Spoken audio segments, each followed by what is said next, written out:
Guido Girardi, aquí está. Don Guido, Nico, ¿cómo estás? ¿vio que lo presioné, que nos tiene que iluminar? Bueno, Estamos asustados con la inteligencia artificial. algunos necesitan más luz que otros, pero bueno. Pero ¿por qué el gran tema? Esto es como política. ¿El gran tema es porque realmente es una amenaza o los medios y los circos lo ponemos en la mesa? Bueno, a ver, yo creo que hablemos mejor de la oportunidad y después la amenaza. Porque, Muy bien, ¿cómo sabe el o hombre? sea, primero, yo tengo un celular acá y Ay, esto es perdón, creí que ese inteligencia. sonido era el llamado que estaba sonando. Eso es inteligencia artificial. O sea, Sí. esto es cientos de veces más potente que el computador que tenía la NASA cuando el hombre fue a la Luna y lo tenemos en nuestros bolsillos. Está en la mano. O sea, el ser humano no podría vivir sin inteligencia artificial. Tu programa es inteligencia artificial, el metro es inteligencia artificial, los aviones que despegan y aterrizan son inteligencia artificial, el transporte mundial es inteligencia artificial, lo que nos alimenta, lo que nos viste, la economía hoy día es inteligencia artificial. O sea, esto de decir que no a la inteligencia artificial es como decir volvamos al tiempo de los caballos. Claro, Guido, lo que pasa es que entiendo la oportunidad. Lo que pasa es que todo eso, que es como la tecnología, pero la inteligencia artificial tuviera ese componente como que nos va a sobrepasar. Todas las tecnologías de la historia de la humanidad estaban al servicio, los aviones, los semáforos, lavarse las manos, todo parecía ayudar al ser humano. Pero esto denominado inteligencia artificial que está en nuestros teléfonos pareciera tener un componente que nos supera. La palabra inteligencia nos supera como ser humano y nos provoca miedo. Claro, uno podría dar una explicación más compleja, pero hay que darla también. O sea, hasta ahora toda la evolución del humano se hizo dentro de las fronteras de nuestro cerebro. O sea, lo que nuestro cerebro biológico fue capaz de pensar. Nuestro cerebro es maravilloso, pero es lento. Cuando yo hablo contigo, hablo a 120 metros por segundo. Cuando tú haces algo a través de esto, lo haces a 300 millones de metros por segundo. En el mundo que estamos, un segundo ya pasó. Claro. En el mundo digital, son millones de procesos que se pueden hacer en un segundo. Trillones de procesos. De hecho, las decisiones en las bolsas mundiales que toman los algoritmos las hacen en milésimas de segundo. Son otra escala. Entonces, ¿qué es lo que pasa? Si nosotros vemos los cambios evolutivos, nosotros hace 7 millones de años estábamos en los árboles, éramos monos. Y evolucionamos a los homínidos hace 7 millones de años que se pusieron de pie. Después, Homo habilis, 3 millones de años, ya tenía un cerebro un poquito más grande. Después, Homo erectus, que fue el gran colonizador que se desplazó por África, que salió de África, un cerebro de 1000 centímetros cúbicos, manejaba el fuego. Homo sapiens, recién 400.000, 600.000 años atrás. Y ese cambio fue lento. Después vino la domesticación de plantas y animales, la primera rueda, la primera escritura, 5.000 años, la primera imprenta, 1.400, teléfono. Bueno, y llegamos a esta era. Lo que pasa es que ahora la velocidad es exponencial. Y el cambio de nuestro cerebro, que antes demoró millones de años, esto nos está transformando el cerebro en décadas. O sea, hay algunos científicos que piensan que estamos viviendo el cambio evolutivo como de Homo erectus a Homo habilis. Es decir, a nuestro continuador, equivalente a eso que fueron miles de años. Ahora en décadas. Sí. Y la inteligencia artificial también corre a otra velocidad. Piensa que nuestro cerebro, nuestra inteligencia, más o menos es parecida desde hace 40.000 años. Nuestro cerebro no ha cambiado mucho. No ha cambiado. Incorporó algunas cosas, algunos software, escribir, no están los genes. La lectura, nosotros somos hijos de la imprenta, porque la lectura permitió el pensamiento profundo, el leer. Y permitió pensar imágenes mentales. Cuando tú lees, no sé si te das cuenta, van apareciendo imágenes mentales, te concentras, vas pensando. Bueno, somos hijos de la lectura. Pero lo que está pasando ahora es que entramos a otra era, que ya no es la era, la lectura requiere tiempo, concentración, silencio. Claro. Cuando uno está en la pantalla, no hay tiempo, es un combo, todo va pasando, está lleno de interrupciones. Mira, voy a ver qué me llegó en el correo. Ah, me llegó un WhatsApp. Ah, no, mira, quiero ver Instagram. Se está perdiendo la capacidad de concentrarse. Antes yo podía leer mucho rato, claro. Ahora... ¿Tú estás de acuerdo con esto que saquen los teléfonos de los colegios? Totalmente, porque mira, seguramente hay muchos papás y mamás y jóvenes mirando esto. Cuando yo estoy en la pantalla, no hay pensamiento profundo, es un pensamiento rápido, apresurado, que no se conecta a mi corteza, se conecta a mi parte más reactiva, emocional.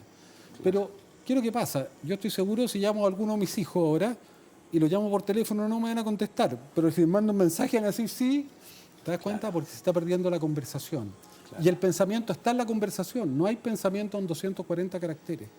¿Te das cuenta? Además, Lo que pasa es que uno te escucha hablar y te ves tan montado a caballo de lo que pareces, no es optimista la palabra, pero mucho más analista de lo que está ocurriendo, que uno creería que tú dirías, no, es un error lo de los colegios. No, eres capaz también de decir, hay que combinar. necesitamos que piensen los seres humanos. Tienen que pensar. La empatía es muy importante. ¿Por qué las redes son tan agresivas? Porque yo, mirándote cara a cara, no a través de la pantalla, nunca te diría las cosas que yo te diría sin conocerte a través de la pantalla. Entonces, aquí se está perdiendo la conversación, por lo tanto, la capacidad de pensar, de tener imágenes mentales, de aprender, se está perdiendo la empatía. Pero además se está perdiendo la capacidad de aprendizaje. ¿Por qué? Porque, piensa una cosa, antes nuestros profesores, tú y yo somos más o menos la misma edad, el profesor se paraba adelante en la clase y disputaba nuestra atención monopólicamente. Claro. Lo único que teníamos era el profesor. Claro. Bueno o malo, estábamos condenados. Hoy día fregó ese profe. Hoy día el profesor tiene que competir con todos estos aparatos, con Instagram, con Facebook, con todo esto, y estos dispositivos tienen mecanismos preparados neurobiológicos. Nosotros somos todos conejillos de India los que estamos en Facebook, en Google. Claro. Todos los días entrenan qué manera de capturar la atención y de mantenerla. ¿Por qué? Porque en este mundo lleno de información, el recurso más valioso es la atención. Y por eso que los canales tienen que poner crímenes y tienen que poner violencia, porque si no ponen crímenes y violencia, no capturan la atención, no compiten con las redes. ¿Y por qué la violencia y la falsedad? Porque la atención es un mecanismo evolutivo. Piensa, hace 200.000 años un ancestro nuestro estaba cazando, estaba sentado.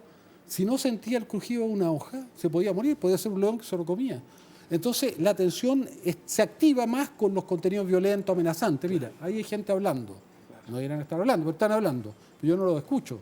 Pero si uno dijera imbécil o te atacara, así funciona la atención. Oiga, no puede estar hablando ahí, me están distrayendo. No, entonces, qué interesante esto. La tecnología puede ser un instrumento súper potente, pero en la educación está matando la educación. Entonces, ¿qué tenemos que hacer? Que los profesores eduquen los cerebros, si no, si las máquinas educan los cerebros, vamos a ser máquinas. Ahora, ¿podemos usar tecnología, metaverso? Sí, pero, por ejemplo, controlado con no podemos dejar de leer. Porque el pensamiento profundo y el pensamiento crítico lo da la lectura. O sea, los papás y mamás, por favor, que su hijo lean. Usted también lea. Bueno, yo leo mucho en el celular, digamos. Bueno, pero eso está bien, pero está bien. Artículos, leí toda la guerra del 78 anoche, horas de hora. Pero la lectura, pero ojalá, el libro, me gusta el libro. Bueno, pero yo creo que uno puede leer acá, pero puede leer cosas que permanecen, por ejemplo, un libro digital. Claro. Ahora, ¿qué es lo que interesa? No estoy leyendo el reality, pues. Esto de ir pasando imágenes es muy malo. Es muy malo. ¿Qué es lo que es esto del pensador del futuro? Bueno, nosotros quisimos generar justamente eso, la era digital, justamente porque tiene pensamiento rápido, apresurado, se está perdiendo el pensamiento profundo. Por ejemplo, las personas ya no están leyendo. Un niño y una niña forma su capacidad neuronal entre los 0 y 7 años. ¿Y sabe lo que está pasando? Que la capacidad neuronal depende de cuántas palabras ese niño y niña escuchó desde que nació. Lo que pasa es que los papás a veces están en la plaza, yo los veo, está la niña y el niño chiquitito ahí, a veces en el coche, y los papás están en la pantalla. O al revés, el niño es chiquitito y el papá está llorando, ¿qué hace? Le pasa la pantalla, ¿no es cierto? Claro. Esos niños no van a escuchar las palabras, no van a tener desarrollo neuronal, no van a tener desarrollo emocional porque requieren de... O sea, esto también hay que usarlo con cuidado por esas razones. Entonces, Congreso Futuro, ¿qué hace? Viene y trae todas estas... Perfecto. Ahora, ¿por qué puede ser una amenaza a la inteligencia artificial?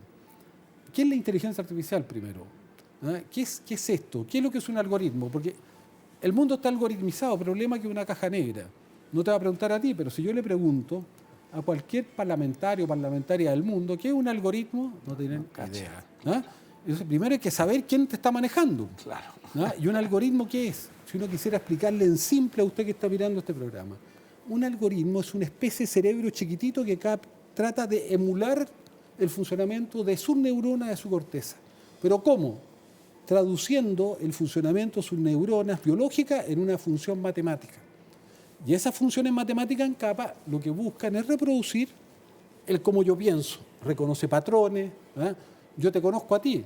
Entonces en mi cerebro está grabado tu imagen. Yo te veo, reconozco un patrón. Se llama Nicolás. ¿Te das cuenta? Claro. Las redes tienen que ser entrenadas con muchos datos, mucho más que los seres humanos, para que reconozca patrones. Este pequeño motor se llama algoritmo.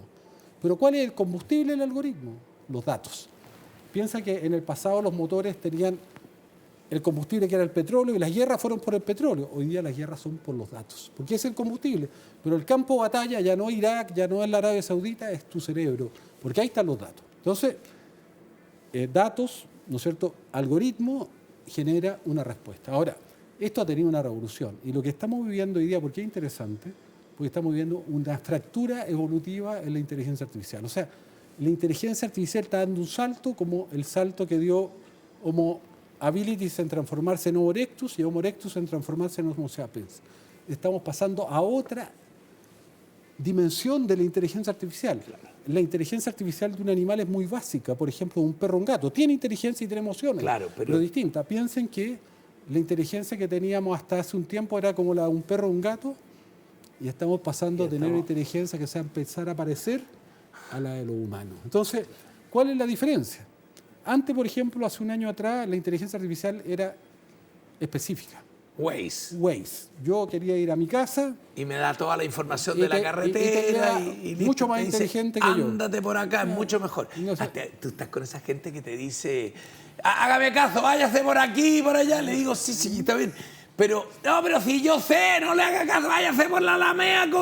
Pero le digo, pero ¿usted sabe si hay un choque o algo? Sí, yo sé que no hay nada. Yo así defendía a Waze. Pero mira, yo soy médico y traté de competir con Waze. Yeah. Perdí todas las veces. Claro.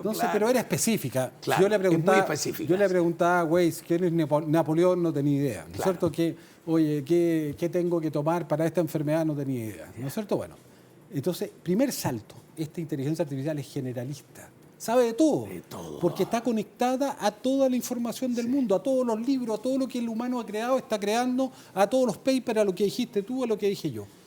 Entonces, hoy día es una inteligencia artificial que están haciendo. Piensa que GPT está como tiene equivalente a 3 meses de vida, claro. Pero en un año más va a ser 1 millón de veces más potente. Yo veo ChatGPT hace un año comparado con ahora y perdón, está el punto 4, esas cosas que yo no pago todavía, pero parece que en un año más va a ser 1 millón de veces más potente. En 5 años va a ser cientos de millones. ¿Y qué pasa con tu inteligencia? Es la misma hace 40.000 años. Claro, y si tuviste educación... Pregunta aquí el equipo, aquí todos estos, los periodistas, todos estos van a perder la pega. La voy a perder yo también porque digo, viene Guido Girardi, ¿qué le pregunto? Y me va a tirar las mejores preguntas del mundo, ¿no? Ese es el problema que tenemos. Porque además, no estás despedido. Esta inteligencia artificial es general, pero tiene otra cosa que es maravillosa. Que cuando es equivalente a cuando el ser humano tuvo lenguaje, aprendió a hablar. Hace más o menos 1 millón de años, nuestros ancestros tuvieron lenguaje. Si no hubiéramos tenido lenguaje, no hubiéramos tenido pensamiento. Si no hubiéramos tenido pensamiento, no hubiéramos tenido emociones complejas ni conciencia. El lenguaje, somos en el lenguaje, de hecho. Por ejemplo, Mahoma, Cristo, Marx, las religiones, no están en los genes, están en el lenguaje, en la cultura. ¿Y sabe lo que hace este GPT? Entiende el lenguaje natural, entiende el lenguaje humano. Yuval Harari dice que entonces es capaz de hackear el sistema operativo de los humanos, que es el lenguaje, y meterse en todos los intersticios. Pero ¿qué pasa además?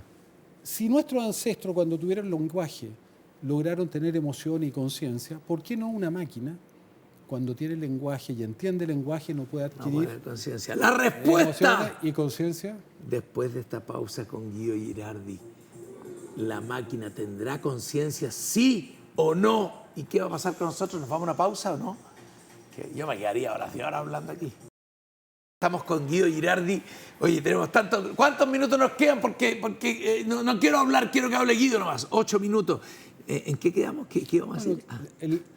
¿Las máquinas van a tener conciencia, sí o no? Claro. Probablemente. Porque si nosotros, en el pasado, a través del lenguaje, cuando tuvimos lenguaje, tuvimos pensamientos complejos, imágenes mentales, generamos emociones más complejas y generamos conciencia. La conciencia es un estado enriquecido de la mente a través de las emociones, porque una máquina que ya sabe lenguaje no va a tener aceptar, o sea, podría ser no es, como tú dirías, de conciencia. El fin del mundo, lo que me decía en la tanda. No, el Homo sapiens mató al Homo erectus, capaz que tenemos que reconocer la convivencia con estas... Puede ser, nadie dice que Homo sapiens es la última escala de la evolución. ¿No? Y puede que la evolución continúe no con Homo sapiens, sino con un híbrido. Ahora, otra cosa que hace GPT, porque para que dijimos primero inteligencia general, luego dijimos entiende el lenguaje, una tercera cosa que es muy importante, que es una revolución, que hasta ahora la inteligencia artificial hasta hace 2 años atrás, reproducía contenidos. Claro. ¿No? Tú podías tuitear, podías poner una selfie, la reproducía, en el fondo era copiar y reproducir, ¿no es cierto? Era reproducir contenido. Esta inteligencia artificial tiene una característica, crea contenido. Puede crear. No, tú puedes ya tener una pieza musical que tú no sabes si humana o máquina. Sí. Una obra de arte, una pintura, una poesía. No sabes si humana o máquina. Yo puedo ver hablando a Nicolás Larraín mañana en un programa y puede ser totalmente digital. O sea, le Lo dijeron... mostró Ramón Ulloa ayer a un gallo que ofrecía una cosa, era la misma voz, era él, y dice, no soy yo. Entonces, ¿qué pasa cuando una inteligencia artificial crea contenidos? Puede crear cultura. El sentido vía, yo te decía Mahoma, Marx. ¿Cómo sé que Cristo. tú eres Guido Girardi y no eres tú un Bueno, holograma porque de tu persona? podría ser a futuro que sea indistinguible. ¿Te das cuenta? Ahora, puede crear cultura. Y si crea cultura, puede crear el filtro que le da sentido a la vida. La gente ya ha transformado a GPT en una suerte de oráculo. Le pregunta todo. Le pregunta, oye, necesito hacer este texto, esta poesía. Oye, necesito hacer este trabajo. Oye, ¿qué me recomendáis para no sé qué cosa? ¿Te das cuenta? Mira, tengo que elegir pareja. ¿Qué me recomendáis? Claro. Acuérdate que ya 40% de los americanos le preguntaban a Tinder qué pareja elegir. O sea, ya era una optimización matemática del amor. Pero ya GPT es mucho más potente. Ahora, ¿nos va a reemplazar? Bueno, ya nos ha reemplazado. O sea, ya GPT, por ejemplo, ningún médico puede competir con él. A futuro, un periodista le van a mandar a hacer un texto, GPT lo va a hacer en un segundo con la información del planeta y el periodista se va a demorar 2 horas. Abogado, antes se pensaba que la inteligencia artificial podía reemplazar tareas, si quieres, rutinarias, básicas. Hoy día con GPT puede reemplazar tareas complejas. Pero lo último, la dimensión bíblica. Los transhumanistas, los que hablábamos, son un grupo en el mundo donde está Singularity University, donde está Google, Facebook, que piensan que el humano está obsoleto y que tiene que ser reemplazado y que es imperfecto. Y la inteligencia artificial funciona como una forma de mejoramiento del humano, optimización del humano.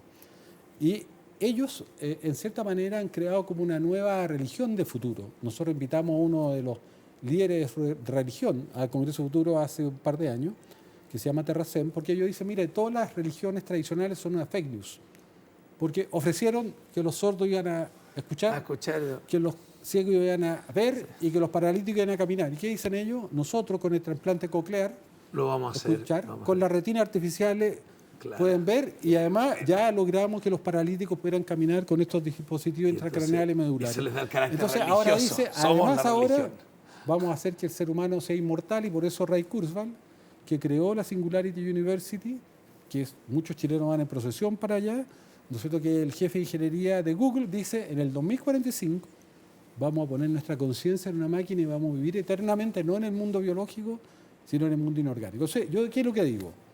Yo soy un humanista. Llegó el momento que tenemos que decidir qué queremos preservar del humano y qué le queremos pasar a la máquina. Antes yo sabía 200 números de teléfono, ahora no sé ninguno. Antes yo sabía llegar a cualquier parte, ahora si Waze no me acompaña no llego ni a mi casa. Quiero traspasarle todas mis competencias intelectuales, emocionales, creativas a la máquina, porque lo que yo le traspaso a la máquina yo lo pierdo. Claro. Y voy a depender de ella. Entonces, esa es la discusión, Nicolás, de ahora. Por eso que el Congreso Futuro trae a muchas personas que te van a hablar de las distintas bondades. ¿Qué otras cosas más trae el Congreso Futuro este año? Una inteligencia artificial claramente un supratema. Viene, por ejemplo, un científico de Finlandia que crea carne de la que comemos, pero del aire.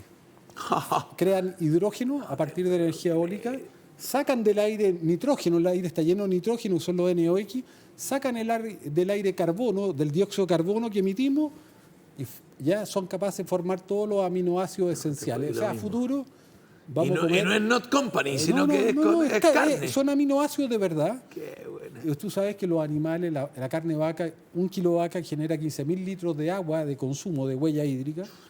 Produce 60% del óxido nitroso, que es 300 veces más potente que el CO2 para calentar la atmósfera. Claro, genera como 20% del metano del planeta, que es 23 veces más potente que el CO2 y genera CO2. Y además deforesta, y además la mitad de los cereales que se producen en el planeta van a alimentar animales. Sería una revolución, imagínate, que cambiaría la historia del mundo. Bueno, sacar la carne del aire. Hacer carne del aire, bueno. Hay una revolución de contenido, vienen gente muy interesante. ¿Cuál es la invitación? No se pierdan esta oportunidad. Chile es único. Podemos en ir el mundo. físicamente al Congreso y también conectarnos, ¿no? ¿Por las dos vías? Sí, por las dos vías. Primero, se hace en todas las regiones, tiene 3 millones de seguidores. Esto es una alianza.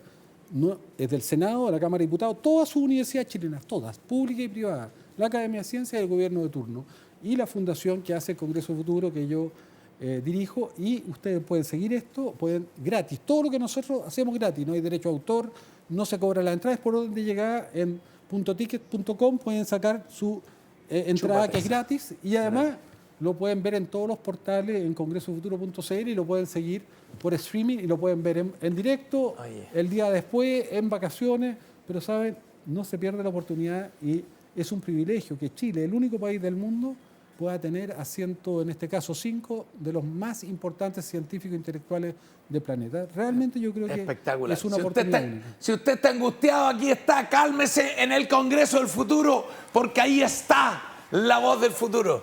Y yo, que entretenido me quería ahora, voy a estar atento a todos. No sé si me dejen ir en carne y hueso, pero voy a conectarme. Bueno, yo he visto grandes charlas. Y nosotros nos vemos mañana, ¿sí? Hay Not News mañana. Esto fue Not News, será... Están diciendo que no, Nico. Sí, mañana hay programa. Chao, chao, chao, chao, gracias.